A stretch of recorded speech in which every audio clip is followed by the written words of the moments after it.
오늘 새벽까지 비가 왔잖아요, 그죠? 근데 오늘 오전부터는 완전히 날이 개어서 지금 얼마나 화창한지 몰라요. 그래서 우리 아이들 신이 났어요, 지금 보니까. 정말 교회가 북적북적하니까 너무 좋은 거 있죠. 저는 참 오래간만에 이 모습을 보니까 정말 반갑고 좋은 거예요. 우리가 인생을 살아가다 보면 그렇게 캄캄하고 비가 계속 오는 것 같은 그런 어둠의 시절이 있습니다. 그렇지 않습니까? 그렇지만 그게 끝이 아니에요. 끝이 아니고 곧 또 태양이 뜹니다. 화창하게 됩니다. 그래서 그 화창한 날을 온 사람들이, 많은 사람들이 누릴 수 있는 나 때문에 기쁘고 즐거워하는 그런 날이 반드시 올 줄로 믿습니다. 오늘 저희가 어버이 주일 예배를 드리고 있는데, 사실 가정이라는 것은 아시다시피 하나님께서 만드셨잖아요.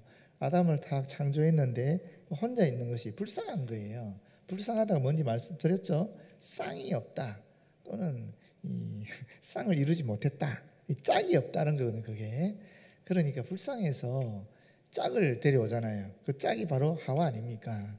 그래서 아담과 하와가 만나서 하나의 가장 기초적인 가정을 이루는 거죠. 그래서 하나님이 가정을 만드신 거예요. 언제부터? 창조 때부터 만드신 거예요. 그런데 불행히도 아담과 하와가 죄를 지어서 추방되지 않습니까? 에덴에서 추방되었는데 또 그들에게 하나님께서 선물을 주시는 거예요. 그 선물이 누굽니까? 가인입니다. 창세기 4장 1절에 보면 하와가 가인을 낳고 나서 이렇게 말합니다. 내가 여호와로 말미암아 득남하였다. 하나님께서 그들에게 선물로 준 거예요.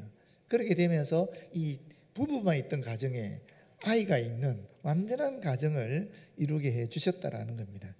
아이가 있는 가정도 하나님이 만들어 주셨다라는 겁니다. 그래서 이 가정은 철저하게 하나님께서 우리에게 만들어 주신 겁니다. 그 얘기는 무슨 말입니까? 지금 저와 여러분의 가정도 하나님이 만들어 주셨다라는 거죠. 제 아버지도 제 어머니도 저에게 가장 적합하기 때문에 나의 아버지 나의 어머니로, 내 아내와 또 내 자식들도 마찬가지죠. 내 처도 마찬가지죠. 여러분의 남편도 마찬가지죠. 왜 하필이면 내 남편이, 왜 하필이면 내 아내가 되었을까? 하나님 보실 때에 가장 서로에게 좋고 유익하기 때문에 하나님께서 그렇게 만들어 주신 거예요. 왜 하필이면 이 아이가 내 자녀가 되었을까? 왜 하필이면 저 괜찮은 애가 내 애가 됐으면 좋았을 건데 걔는 안 되고 왜 이 애가 내 자식이 됐을까? 하나님 보실 때 그 아이에게나 나에게나 가장 유익하고 좋았기 때문에 하나님께서 우리의 가정을 그렇게 만들어 주신 거예요. 철저하게 하나님께서 만들어 주신 거예요. 그런 믿음의 고백이 있을 때에 우리가 오늘 말씀이 더 귀하게 다가올 줄 믿습니다. 그런데 여러분, 처음에 우리나라에 복음이 전파될 때 어디를 통해서 들어왔느냐 하면 처음에는 천주교를 통해서 먼저 들어왔어요. 아시죠? 그죠? 우리 개신교가 들어오기 100년 전에 천주교가 먼저 들어왔거든요. 그런데 천주교는 엄청난 박해를 받았어요. 왜 그렇게 박해를 받았느냐 하면은 이 천주교가 어떤 종교로 낙인 찍혔냐면은 무군의 종교로 낙인 찍힌 거예요. 무부, 아버지가 없다. 무군, 임금이 없다. 이런 종교로 낙인이 찍혀버린 거예요. 아시다시피 조선사회는 어떤 종교가, 어떤 가치가 그 사회를 이끌어갔습니까?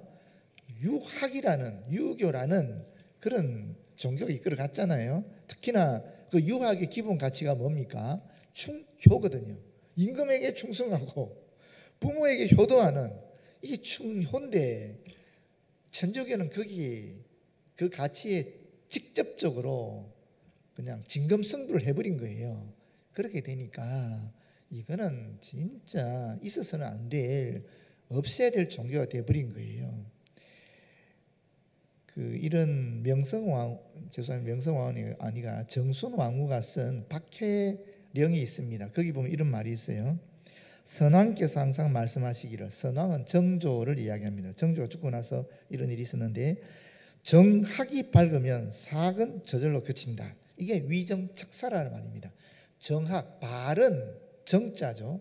정학을 세우면 척사, 사학, 나쁜 사학은 없어진다는 거죠. 그래서 이걸 위정척사, 정악을 위하고 그 다음에 이 사악은 배척하는 그런 이론인데 이 얘기가 나옵니다. 이 정학이 밝으면 사학은 저절로 그친다 하셨는데 지금 이른바 사학에 대한 설명입니다. 나쁜 천주교에 대한 설명입니다. 아비도 없고 임금도 없으며 무분했다라는 거죠. 인륜을 파괴하고 교화를 배반하여 오랑캐와 금수로 돌아가게 하는 것이라 하는데 천주교를 딱 이렇게 요약하고 있는 거예요. 충료를 깨버리니까 충료 사상을 없애버리면 어떻게 되겠습니까? 조선 사회 자체의 질서가 깨져버리는 거예요. 그러면 짐승들이 사는 본능적인 세계로 갈 수밖에 없다라는 겁니다. 그 당시 조선의 정부가 이렇게 천주교를 판단했다라는 것입니다. 어리석은 백성들이 점점 속이고 미혹하는 데 물드는 것이 철 모르는 아이가 우물에 빠져들어가는 것 같으니 이 어찌 측은하고 마음이 아프지 않겠느냐. 이게 천주교를 박해했던 박해령입니다. 여기 정확하게 나오지 않습니까? 반면에 그럼 개신교가 100년 이후에 들어왔잖아요. 들어올 때 어떻게 들어왔겠습니까? 무엇을 제일 먼저 얘기했겠어요? 뻔하지 않습니까? 우리는 천주교와 다르다라는 얘기를 할 수밖에 없는 거예요. 천주교랑 같으면 어떻게 됩니까? 우리도 무구의 종교가 돼버리니까 안 되지 않습니까? 참 들어올 때 우리는 천주교와 다르다 이걸 강하게 얘기했어요. 그리고 원래 개신교 선교사들은 들어올 때에 정교 분리 정책을 썼잖아요. 그러니까 임금과 가까이 하면 안 되는 거예요. 정치적인 세력과 가까이 하면 안 되는 겁니다. 그런데 그때 어떤 일이 발생했느냐면 명성왕후가 시해됐거든요. 그리고 고종이 굉장히 무서움에 떨었어요. 아니 명성왕후가 시해될 정도면 궁궐에서도 가장 안전한 곳이 왕후가 있는 곳인데 거기가 나쁜 무리들에 의해서 쳐들어오게 되고 침범 당하고 거기서 명성왕후가 죽을 정도면 어디 안전한 곳이 있겠습니까? 그 당시 우리나라에. 그러니까 고종이 떨 수밖에 없었던 거죠. 그때 고종이 선교사들한테 도움을 청하거든요. 나를 좀 보호해달라. 아무도 믿을 수가 없으니까 선교사들만 믿을 수 있는 거예요. 그래서 그때 언두드랑 헐버트, 에피선 이런 사람들이 가서 총 들고 지켜줬어요. 총 들고. 정책은 전략적으로 그렇게 하면 안 되는 거죠. 선교 정책적으로 그렇게 하면 안 되는 거예요. 그런데 너무 불쌍하니까 인간의 정 때문에, 연민의 정 때문에 그리 가서 보호를 해줬어요. 그러다 보니까 개신교 이미지가 어떻게 되겠어요? 충군, 애국적인 그런 이미지를 가지게 된 거예요. 정말 임금에게 충성하는, 또 나라를 사랑하는, 민족을 사랑하는 그런 종교구나. 얘들은 천주교하고 다르구나. 이렇게 되는 거죠. 또 동시에 계속 개신교에서는 뭘 얘기하느냐면 부모를 존경하라, 부모를 사랑하라, 부모를 공경하라, 이 얘기를 계속한 겁니다. 그래서 이것이 이 종교는 천주교와 다르게 부모도 공경하는 종교이구나, 효도하는 종교이구나 하는 그런 이미지를 계속 퍼뜨린 거예요. 원튼 원치 않든 그렇게 되어 간 겁니다. 여러분 그 백범 김구가 기독교인 거 아십니까? 독실한 기독교인이었고요. 그 어머니 말할 필요 없고 그 아들은 김신 장군이라고 장로님이셨고 군 보고마에 굉장히 크게 귀한 분입니다. 그리고 이또 이르부미를 안중근이 암살하지 않았습니까? 안중근 의사가 했는데 하얼빈에서 했지요. 그런데 그 전에 우덕순이라는 분이 사실은 그 앞에 있는 역에서 기다리고 있었어요. 그 이또가 내리면 죽이려고. 근데 거기는 그냥 지나가 버린 거예요. 지나가 버려서 이분이 못 죽였고 하얼빈에서 내려서 안중근이 죽인 거예요. 그분도 기독교인이었고요. 또 강우규라는 분이 있어요. 사이토 총독이 우리나라에 왔는데 부임하게 된 거, 총독으로 왔는데 남대문역에서 폭탄을 던집니다. 그래서 사이토를 암살하려고 했는데 미수로 그쳤죠. 다른 사람들이 많이 죽었는데 하여튼 그 사람은 기독교 장로였어요. 나이도 많았습니다. 이런 식으로 하여튼 유관순을 비롯해서 헤이그 밀사 사건의 이준 연동교회 집사였, 인동교회 독실한 기독교인이었고요. 또 신흥 무관학교를 세운 분도 사실은 기독교인이었습니다. 그렇게 굉장히 많아요. 기독교인들이 이 나라를 사랑하는 사람이 엄청나게 많았던 거예요. 그런 이미지가 우리 한국교회, 한국 사회에서 끼쳐지니까 개신교는 천주교가 다르구나. 나라도 사랑하고 임금도 사랑하고 또 부모도 사랑하는 그런 종교이구나라고 하면서 오늘날 기독교 이렇게 많이 퍼졌다라고 볼 수 있어요. 그런데 이제 오늘 이런 그런 기본적인 우리 생각을 가지고 어버이 주일에 하나님께서 우리에게 주신 말씀이 뭔가를 좀 보시면 좋겠는데, 첫 번째 오늘 본문을 통해서 뭐라고 얘기합니까? 부모를 존중하라라고 얘기하고 있습니다. 부모를 존중하라. 22절에 보면 너를 낳은 아비에게 청종하고 내 늙은 어미를 경히 여기지 말지니라. 보십시오. 이 부모의 명령에 순종해야 될 가장 근원적인 이유가 어디 있느냐? 부모가 없이 이 땅에 태어난 존재는 아무도 없으니까 그렇다라는 것입니다. 그렇지 않습니까? 그렇잖아요. 예수님조차도 마리아의 몸을 통해서 나왔어요. 예수님조차도. 우리야 말할 필요 뭐 있겠습니까? 또 두 번째가 뭐냐면은 우리가 부모로부터 하나님께 친밀해지는 어떤 좋은 영향을 받을 수도 있고, 또는 부모의 악한 영향 때문에 하나님께 친밀해지는 그 길을 걸어갈 수도 있습니다. 그렇지 않습니까? 부모가 어떤 형태로 나에게 했던 간에 그게 하나님으로부터 좋은 도구로 사용되었던 악한 도구로 사용되든 상관이 없이 부모의 영향 때문에 결국 나는 오늘 지금 이 자리에 앉아 있을 수 있었다라는 것입니다. 그렇지 않나요? 곰곰이 한번 생각해 보십시오. 부모의 영향 없이 내가 주님을 만날 수 있었을까? 그게 좋은 영향이었던 나쁜 영향이었던 부모의 영향 때문에 내가 주님을 만났다는 사실입니다. 그렇지 않나요? 그렇기 때문에 우리는 감사하지 않을 수 없는 거죠. 부모의 말에 부모를 공경할 수밖에 없는 거고 존중하지 않을 수 없는 것입니다. 그런데 여기서 말하는 아비에게 청종하다 하는 말은 어떤 의미냐 하면은, 아시잖아요. 이스라엘 사람들은 그 가장에게 어떤 권한이 있습니까? 하나님의 말씀을 대언할 권한이 있는 거예요. 이 가족 전체를 하나님께 이끌어갈 그런 권한이 그들에게 있었어요. 그래서 이 부모에게 아비의 말에 청종한다는 말은 곧 하나님의 말씀에 청종한다는 말과 같은 의미입니다. 그래서 신약에 보게 되면 뭐라고 얘기합니까? 주 안에서 너희 부모를 공경하라, 이렇게 이야기하는 겁니다. 같은 맥락입니다. 그래서 저는 이 말씀 속에 제일 마음에 와닿는 건 사실은 이 내 늙은 어미를 경히 여기지 말라 하는 거예요. 어머니는 우리한테 너무나 편한 존재잖아요. 너무 편하다 보니까 시간이 지나면 지날수록, 어머니가 나이가 들면 들수록 점점 더 편해지는 거예요. 점점 더 편해지다 보니까 이와 같이 늙은 어미를 경히 경멸하거나 멸시하게 되는 경우도 발생한다라는 거예요.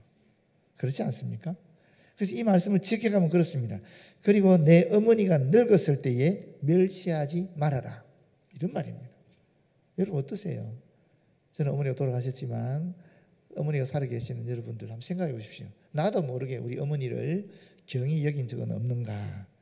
하나님은 분명하게 오늘 말씀을 통해서 내 늙은 어미를 경히 여기지 말라라고 말씀하고 있습니다.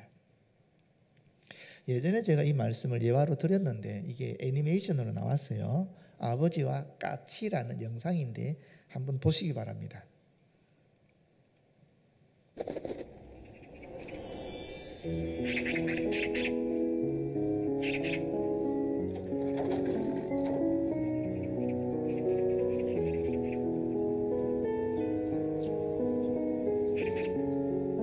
얘야, 저 새가 무슨 새냐?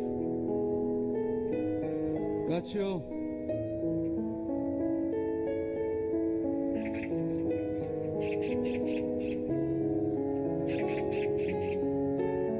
얘야, 저 새가 무슨 새냐? 까치라니까요.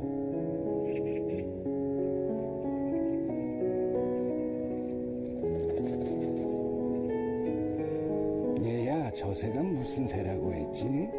몇 번이나 대답해야 아시겠어요. 까치요, 까치라고요.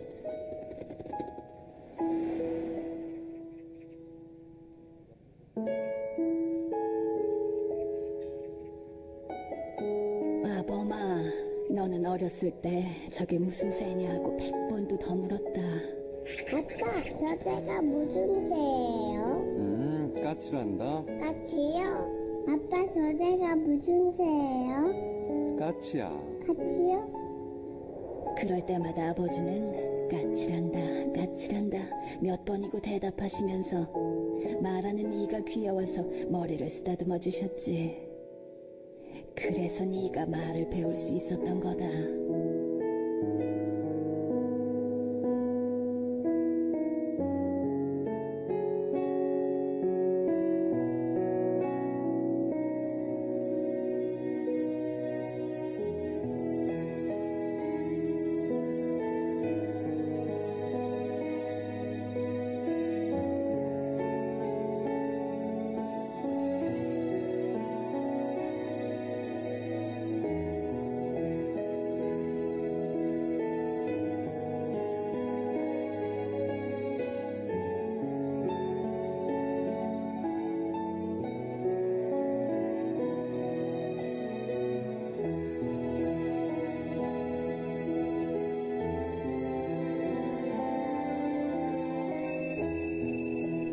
꼭 잡아드리세요. 언젠가 날 잡아주셨던 아버지의 그 손을.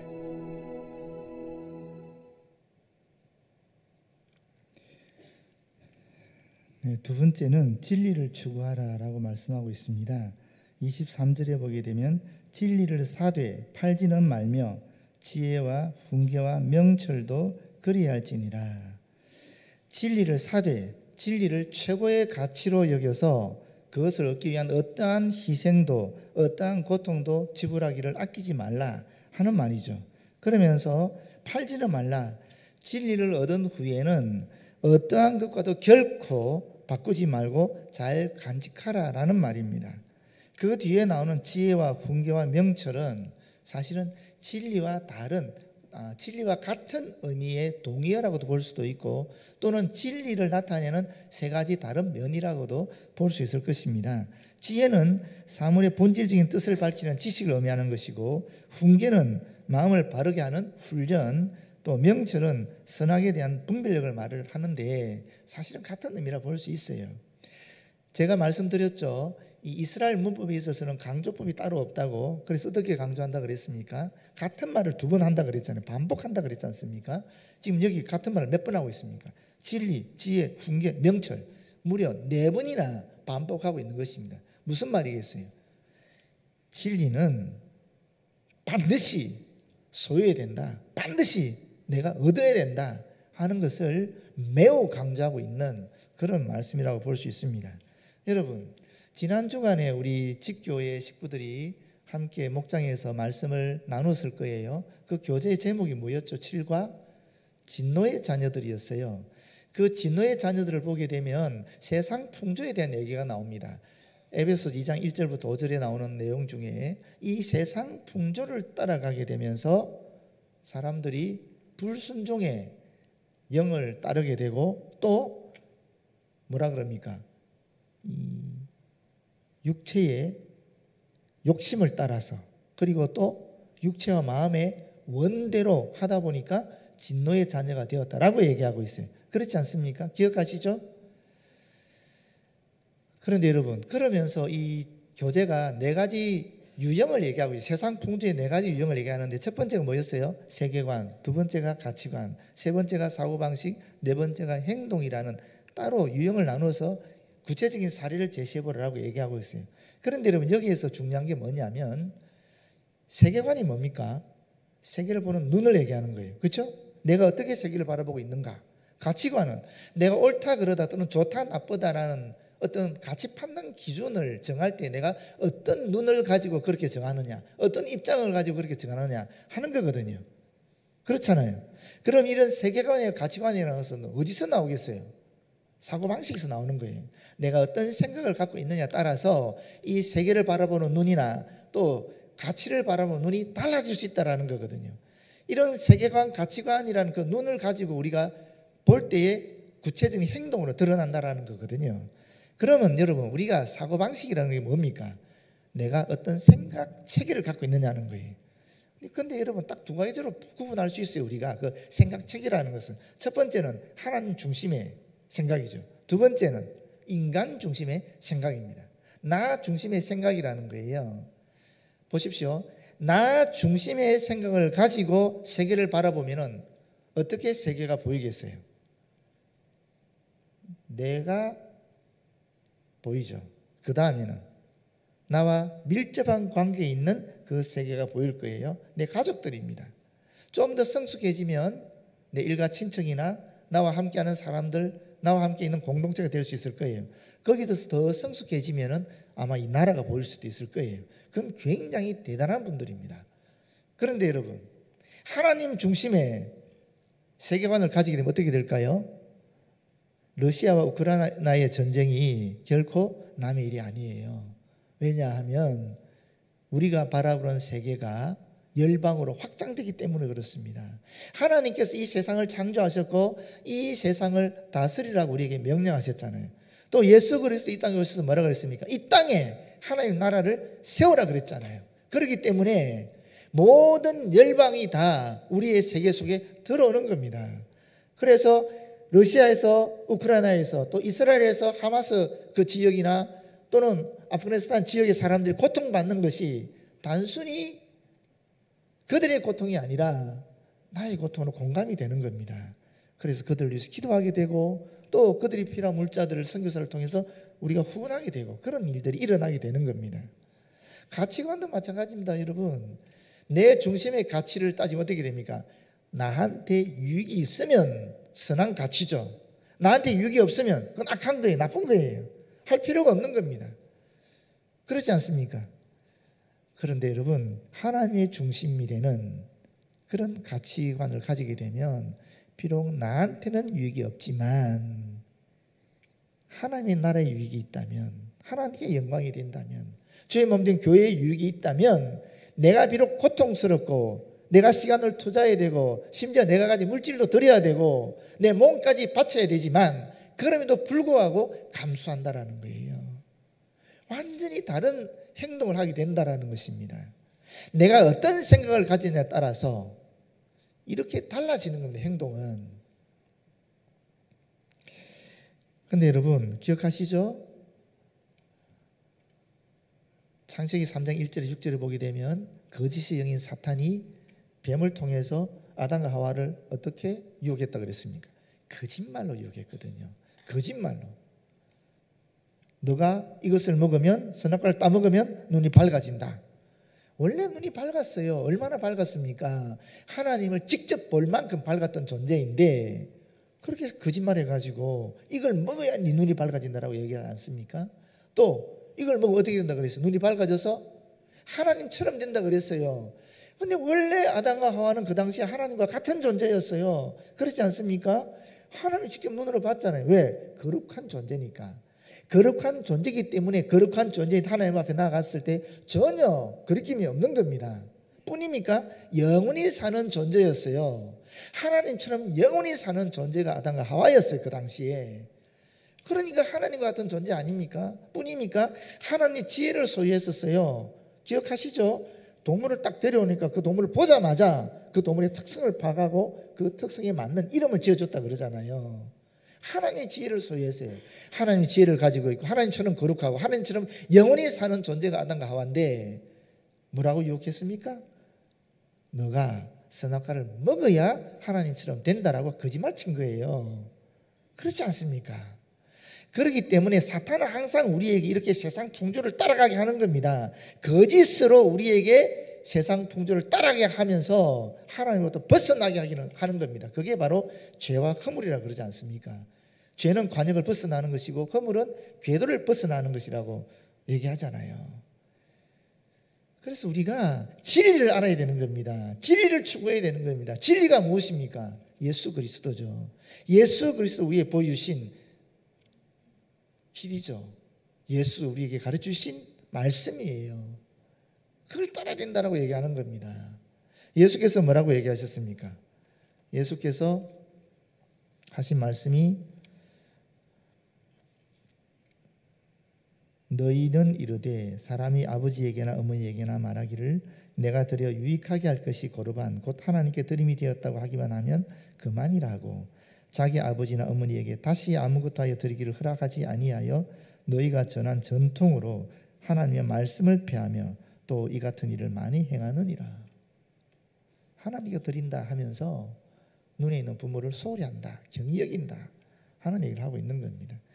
요한일서 4장 20절에 보게 되면 사도 요한이 이런 말합니다. 누구든지 하나님을 사랑하노라 하고 그 형제를 미워하면, 여기 부모를 넣어보십시오. 그 부모를 미워하면 이는 거짓말하는 자니 보는 바 그 형제나 부모를 사랑하지 않는 자는 보지 못하는 바 하나님을 사랑할 수 없느니라. 보지 않는 하나님을 사랑하기 위해서는 내 눈에 보이는 내 부모나 내 형제를 사랑하지 않고는 아니다라는 거예요. 그건 거짓말이라는 거예요. 그게 하나님의 말씀입니다. 그렇지 않습니까? 진리를 추구해야 되는 겁니다. 진리를 추구하게 될 때 사실은 우리가 거짓의 영에 속지 않게 되고 동시에 우리에게는 진정한 기쁨과 만족이 있게 된다라는 것입니다. 이것이 부모를 공경하는 것과 연결되어 있다라는 거예요. 묘하게도.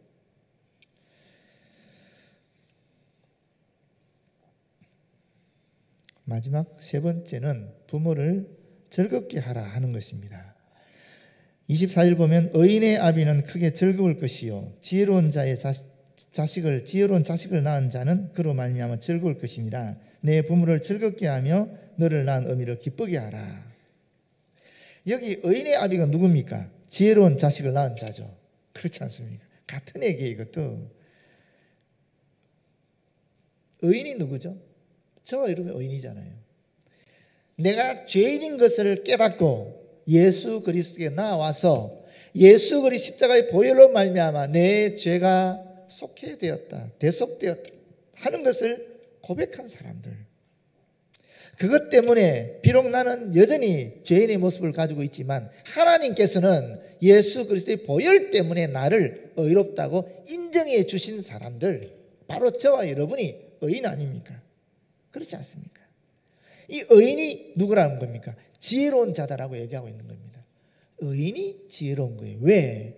진리 대신 지혜 대신 예수 그리스도를 받아들였기 때문에 지혜로운 자이고 동시에 의인이 된다라는 것입니다. 부모로서 자녀가 어떤 일을 할 때 가장 기쁩니까? 내 소원 들어줬을 때, 또 지가 원하는 소원이 이루어졌을 때, 저는 그렇더라고요. 우리 애가 예수님 만났다 그러고, 우리 애가 하나님을 봤다 그러고, 하나님의 음성을 들었다 그러고, 정말 예수께서 자신의 구주인 것을 고백하는 그것보다 저를 더 기쁘게 하는 것은 아직 없었습니다. 여러분 어떨지 모르겠지만 그렇지 않나요? 왜 그렇습니까? 진리 대신 예수 그리스도를 영접하게 되면은 비록 내가 없는 세상에 이 아이들이 살아간다 할지라도 예수 그리스도께서 그와 함께 하실 것이고 어떤 상황을 만나더라도 이겨나갈 수 있는, 승리할 수 있는 그런 능력을 주리라고 믿기 때문에 그보다 더 기쁘고 즐겁고 행복한 일은 없다라는 것입니다. 영상 하나 더 보죠. 아빠, 나는 아빠한테 무슨 아들일까? 내가 엄마한테 어떤 아들이야? 나는 아빠에게 어떤 딸인가요? 나는 엄마한테 어떤 아들인가요? 나는 엄마한테 어떤 딸이야? 어떤 딸이야 나는? 이 세상에서 하나밖에 없는 이쁘고 귀엽고 없으면 못 살 것 같은 나의 보배, 나의 보석, 나의 마지막 희망, 나의 로망, 나의 모든 것. 됐어. 나는 믿을자니 믿고 있어. 뭘 믿어?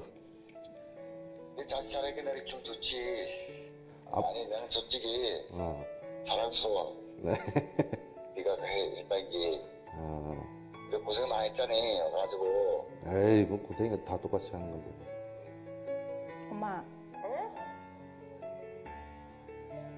나는 엄마한테 어떤 딸인가요? 뭘 어떤 딸이야, 야. 소중한 딸이지.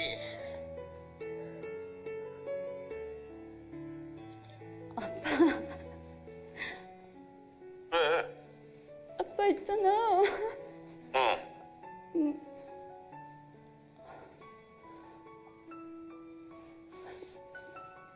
사무실에서 뭔 일 있었어? 아니. 그럼.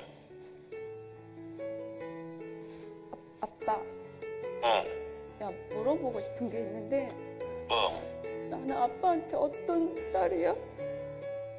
칠을 입힌 소리지 왜?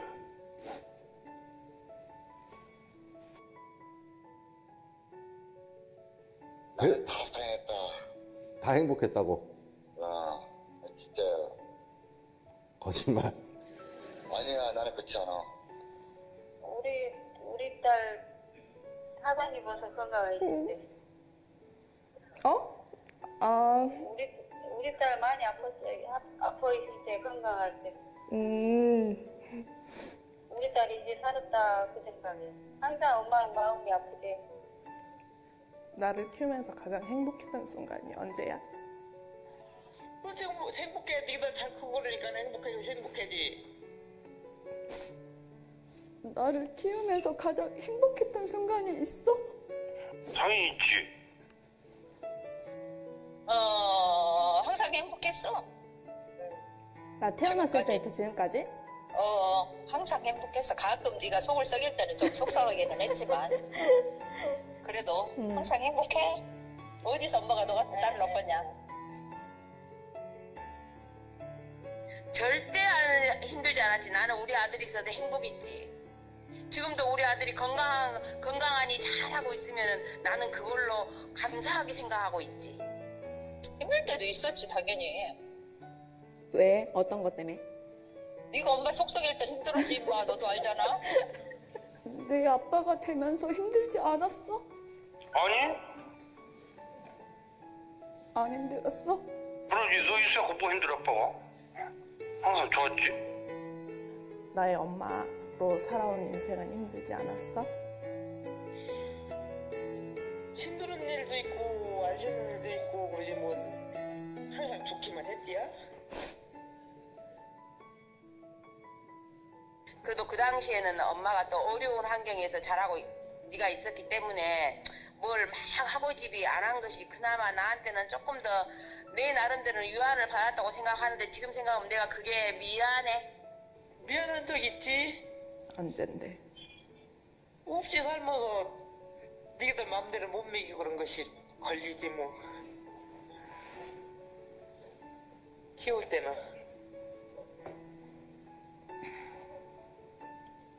놈들같이 많이 정말 못해주고 먹고 싶은 거 맘대로 못 먹이고 그랬지 뭐. 부모 마음은 다 똑같지. 다시 태어나도 내 엄마가 돼줄 거야? 그러지.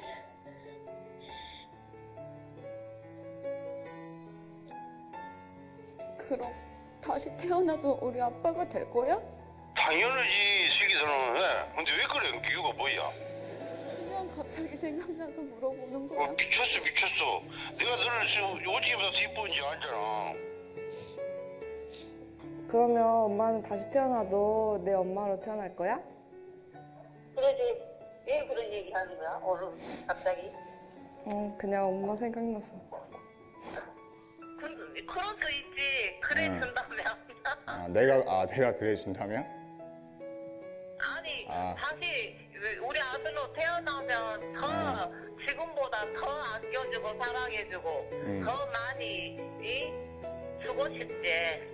뭐든. 당연하지. 그거는 네가 도망갈까봐 아빠 겁이 나. 부모 마음은 다 똑같죠, 뭐 그죠? 여러분도 부모고 또 자식이기도 하잖아요. 그런데 부모 마음은 다 똑같은 것 같아요. 근데 우리가 내 자식을 사랑하는 것보다 아마 우리 부모가 나를 더 사랑했을 거고요. 그 부모가 나를 사랑하는 것보다 더 우리 아버지 하나님이 더 나를 사랑하신 것은 확실합니다. 그렇지 않나요? 아직 살아계시는 분도 계시고 돌아가신 분도 계시겠지만 살아계신 분한테는 더 말씀대로 더 공경하시고 또 돌아가신 분들은 하나님 품 안에 있는 것을 바라보면서 하나님 나에게 주신 은총을 기억하고 감사하는 시간을 가졌으면 좋겠고요. 또 더욱 우리가 아버지 하나님을 나의 부모로 친밀하게 그렇게 느끼고 공경하며 우리가 함께 주님과 더불어 살아갔으면 참 좋겠습니다. 기도하겠습니다. 아버지 고맙고 감사합니다. 자녀들아 주 안에서 너희 부모에게 순종하라. 이것이 옳으니라. 내 아버지와 어머니를 공경하라.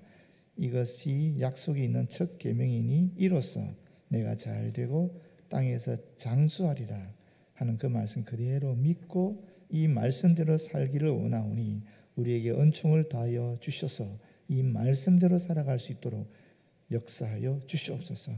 예수님 이름으로 기도드립니다. 아멘.